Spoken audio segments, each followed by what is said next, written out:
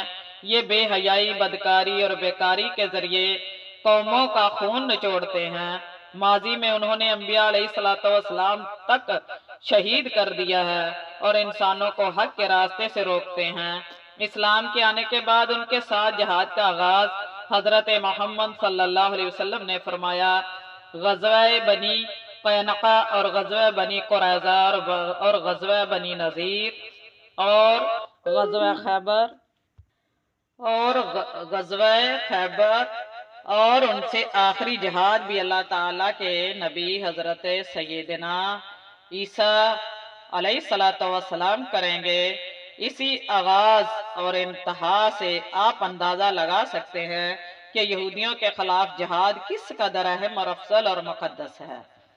اللہ تعالیٰ امت مسلمہ کو اس کی سمجھ عطا فرمائے اور موجودہ جہاد الاقصی میں زیادہ سے زیادہ مسلمانوں کو شریک ہونے اور فتح یاب ہونے کی توفیق عطا فرمائے۔ شہداء ڈسکا، پنجاب کے شہر ڈسکا کی نور مسجد میں بہت قیمتی اور نورانی مجاہدین جام شہادت نوش فرما گئے۔ آج ان پر بھی لکھنے کا ارادہ تھا مگر جہاد الاقصی کا موضوع مفصل ہو گیا، اور جہاد ہی ان عظیم شہداء اکرام کا مشن ہے۔